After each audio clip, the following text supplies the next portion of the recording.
안녕하세요. 예스더입니다. 오늘은 에세이를 한 권 준비했는데요.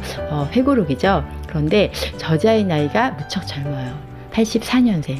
이 젊은 청년이 쓴 자전적 에세이 힐빌리의 노래 나눠보겠습니다.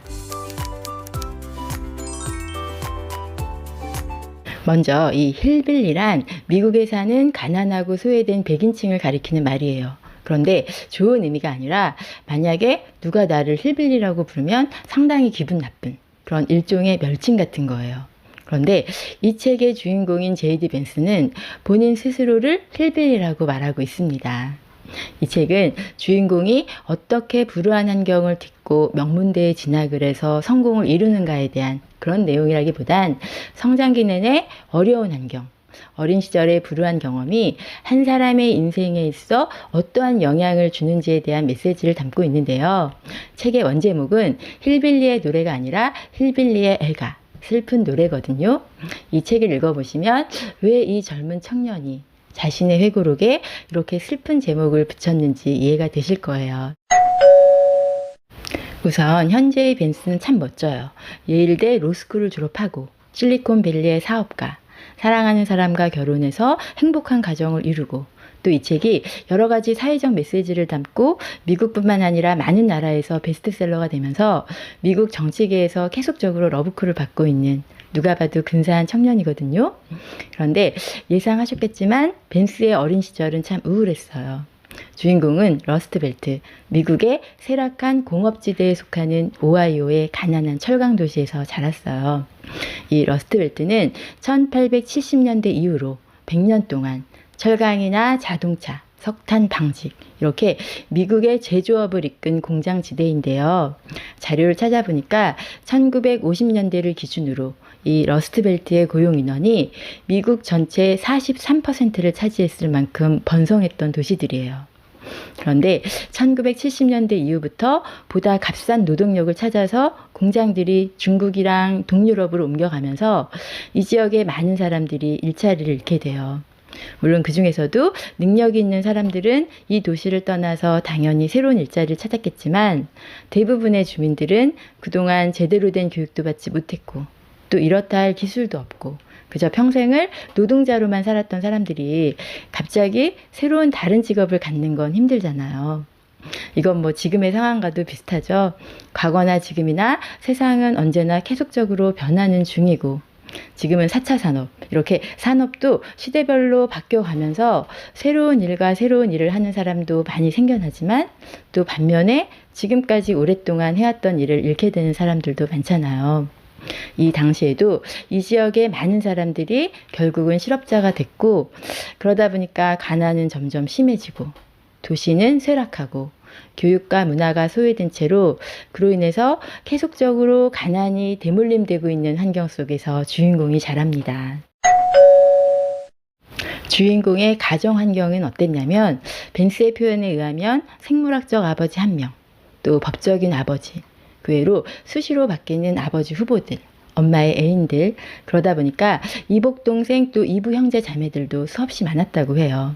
책에는 주인공이 어렸을 때 친아버지가 엄마랑 이혼을 하고 양육비 때문에 친권을 포기했다는 소식을 듣고 9살 그 어린 나이에 아빠로부터 버림받은 그 슬픔, 또 엄마가 계속해서 새로운 남자를 만나서 다시 결혼을 할 때마다 본인의 이름이 계속 바뀌었던 것에 대한 수치와 아픔이 나와 있는데요. 이 벤스의 엄마는 남자 문제뿐만 아니라 한평생 약물 중독자였어요. 9개월 된 아기한테 젖병에 우유가 아닌 콜라를 담아서 먹이는 엄마, 또 어린 벤스를 학대해서 경찰에 잡혀가기도 하고 자살 기도를 해서 그런 광경들을 어린 자녀들이 다 기억하면서 자라게 해요. 또 같이 살았던 남자들이랑 항상 싸웠는데 싸울 때는 소리를 지르고 물건을 던지고 그렇게 몸싸움을 했어요. 벤스는 언제 갑자기 끔찍한 싸움이 벌어질지 또 언제 어디서 접시나 물건이 날라올지 몰라서 늘 긴장된 상태. 그렇게 어린 시절을 매일매일 지뢰밭에서 사는 기분으로 살았다고 합니다. 그런데 알고 봤더니 벤스의 엄마도 벤스처럼 자랐어요. 엄마도 어린 시절부터 부모로부터 받은 사랑, 보살핌, 받은 교육이 없었기 때문에 본인이 엄마가 되어서도 자식을 제대로 사랑할 줄도 또 교육할 줄도 보살필 줄도 몰랐던 거예요. 할아버지는 술만 먹으면 난폭해지는 주정뱅이였고 또 주인공의 인생에서 첫 번째 구원자였던 벤스의 할머니. 그런데 이 할머니도 사실은 사람들하고 싸울 때 일단 총부터 들이대는 사람이었어요. 가족들뿐만 아니라 마을 사람들도 다 비슷했다고 하는데요. 매일같이 동네에선 싸움이 벌어지고 항상 시끄럽고 복잡하고 집 안이든 집 밖이든 그 어디서든 싸움을 피할 곳조차 없었다고 말합니다. 그런데 이런 환경 속에서 주인공의 인생에 구원자가 있었어요. 아까 말했던 벤스의 할머니. 이 할머니는 벤스에게 안정된 사랑을 주고 또 너는 반드시 교육을 받아야 한다고 하고 싶은 일은 뭐든지 이룰 수 있다는 희망을 계속 심어줬어요. 제가 지난 영상 회복 탄력성의 비밀 그 아이를 사랑해주고 믿어주는 단 한 사람의 역할을 바로 이 할머니가 한 거죠. 고등학교를 졸업하면서 벤스는 대학에 합격은 했지만 학비 때문에 대학 입학을 포기하는데요. 미국 대학은 학비가 워낙에 비싸긴 하지만 그래도 소득에 따라서 학비가 다 달라지거든요. 특히 명문대들은 저소득층 자녀들에게 학비 혜택을 많이 주는데 벤스랑 할머니는 그런 사실조차 몰랐던 거예요. 심지어는 변호사가 되려면 로스쿨에 가야 한다는 것도 몰랐대요. 주변에 대학을 간 사람이 아무도 없으니까 어디를 물어볼 데도 없었을 테고. 안타깝지만 이런 모든 상황들이 벤스의 환경을 생각해보면 너무 이해가 되더라고요. 결국 할머니랑 벤스는 그냥 둘이서 하루 종일 머리를 싸매면서 대학에서 날라온 수많은 우편물들을 살펴보다가 결국은 서류 작성을 포기합니다. 바로 이때 벤스는 지금 본인이 처한 상황에서 내가 할 수 있는 게 무엇인지를 생각했고 그로 인해서 본인의 인생에서 두 번째 구원이라고 말하는 해병대에 입대를 합니다. 해병대는 완전히 다른 세상이었어요. 해병대에 갔더니 그동안 벤스가 즐겨 먹었던 음식들 그런 것들은 거의 다 금지식품이었다고 해요. 할머니랑은 그냥 다 튀겨 먹던지 설탕에 가득 절인 파이, 감자칩 이런 것들을 많이 먹었는데요. 그런 벤스한테 해병대는 건강한 음식을 먹는 것부터 규칙적인 생활을 하는 것, 체크북, 수표 쓰는 법, 또 저축을 해야 한다는 것. 벤스가 자동차를 털컥 구입하려고 했을 땐 선임관을 통해서 물건을 살 때, 또 은행에서 대출을 받을 때 이럴 땐 여기저기 잘 알아보고 비교하고 결정을 해야 한다는 것. 이런 모든 것들을 부모가 아닌 해병대에 가서 처음으로 배웠다고 합니다. 무엇보다 벤스한테는 어차피 해봤자 안 될 거야 이런 생각이 뿌리 깊었는데 해병대는 군대잖아요. 시키면 해야 되잖아요.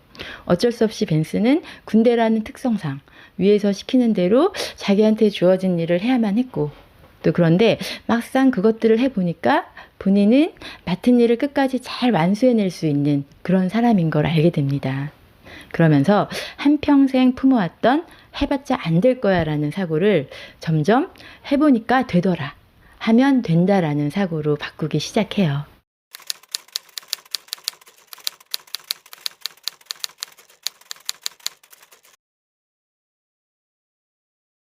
벤스가 아주 중요한 말을 했는데요. 학습된 무기력. 이 학습된 무기력은 미국의 심리학자인 마틴 셀리그만이 그의 동료와 함께 동물 실험을 통해서 발견한 이론인데요. 피할 수 없는 힘든 상황, 자기 힘으로 통제할 수 없는 일들을 계속적으로 겪게 되면 나중에는 상황이 달라져도 아무런 시도도 못하고 그냥 자포자기 해버리는 그런 상태를 말해요.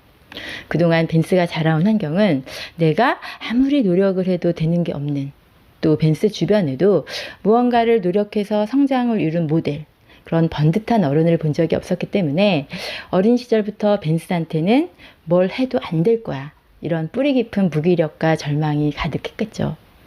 다행히 벤스는 이 해병대 안에서 4년이라는 시간 동안 자기가 맡은 일들을 끝까지 잘 완수하고 성취하는 경험, 성공 경험을 쌓으면서 오랫동안 본인을 지배했던 학습된 무기력을 극복하게 됩니다. 그리고 이 이후부터 벤스의 삶이 놀랍게 달라지는데요. 최종적으로 예일대 로스쿨에 입학하고 그곳에서 지금의 아내를 만나고 전도 유망한 사업가, 또 이렇게 베스트셀러의 작가가 되었습니다. 그런데 벤스는 겉으로는 변화하고 성공을 했지만 본인의 내면은 여전히 달라지지 않는구나. 이런 생각을 하면서 괴로워해요. 특히 아내랑 연애 시절에 다툼을 하게 되면 아내는 그때마다 대화로 문제를 잘 풀어가려고 하는데 본인은 툭하면 언성을 높이고 고함을 치는 거예요. 벤스는 본인의 모습을 마치 시한폭탄, 또 벽장 속 괴물 같다고 표현했는데요. 무엇보다 본인이 그렇게 싫어했던 엄마의 모습들, 절대로 물려받고 싶지 않았던 엄마의 그런 행동들을 본인이 그대로 하고 있는 모습을 보면서 극심한 두려움과 슬픔에 시달립니다. 그런데 벤스의 아내는 벤스랑 너무나도 다른 환경에서 자랐어요. 추수감사절 때 아내 집에 놀러를 갔는데 아내의 엄마가, 그러니까 장모님이 남편 욕을 안 하는 모습을 보고 벤스는 깜짝 놀랐대요. 아니 어떻게 부인이 남편 욕을 안 할 수가 있지 하면서 또 친척 중에 크리스마스에 자기한테 돈을 쓰는 게 아니라 그 돈으로 어려운 사람들한테 기부하는 모습을 보고 또 놀랐대요. 왜냐하면 벤슨의 가족은 크리스마스 때나 명절 땐 당연히 형편 같은 건 생각 안 하고 자기가 갖고 싶은 걸 무리해서 빚을 내서라도 갖고 싶은 걸 샀기 때문이에요. 벤슨은 해병대에서 인생을 살아가는 방법을 배웠던 것처럼 지금은 아내를 통해서 많은 것들을 배우고 있다고 하는데요. 예를 들자면 지나가는 얌체 운전자나 벤스의 반려견을 싫어하는 이웃들, 이렇게 일상의 사소한 일 때문에 피 터지게 싸울 필요가 없다는 것을 지금도 아내를 통해 배우고 있다고 합니다. 저자는 어른이 된 지금도 여전히 어린 시절의 흔적들을 간직한 채 그렇게 살고 있고요. 또 자신이 살아왔던 힐빌리 문화와는 상반된 미국 엘리트 문화 속에서 수시로 느껴지는 격차와 갈등을 안고 살아가고 있어요. 하지만 본인의 가장 소중한 꿈, 사랑하는 아내와 행복한 가정을 꾸리기 위해 끊임없이 정신을 차리고 집중한다고 합니다. 어린 시절의 경험은 좋은 경험이든 나쁜 경험이든 이후의 삶에 지속적으로 영향을 미치잖아요. 책을 통해서 벤스가 적나라하게 고백한 자신의 이야기는 내가 자라온 환경들, 또 내가 부모님께 받은 것들, 그리고 지금 나는 부모로서 내 자녀들에게 무엇을 물려주고 있는지 이런 질문을 하게 만들죠. 사실 이 책은 사회적으로 중요한 여러 메시지를 더 많이 담고 있는데요. 오늘 저는 그 중에서 특히 정서적 빈곤의 대물림, 또 학습된 무기력에 대해 나누고 싶었어요. 지금 자녀를 키우고 있는 부모님들께 가장 추천하고 싶은 책들 중에 하나고요. 사실 추천하고 싶은 책들은 참 많은데요. 다음 기회에 또 수시로 좋은 책들을 나눠보도록 하겠습니다. 그리고 제가 이 영상의 맨 마지막에 J.D. 벤스의 테드 강연 한글 자막 영상을 링크로 걸어둘 건데요. 제 영상에서 다 나누지 못했던 내용들도 많으니까 관심 있는 분들은 저자의 강연도 한번 직접 시청해 보세요. 감사합니다.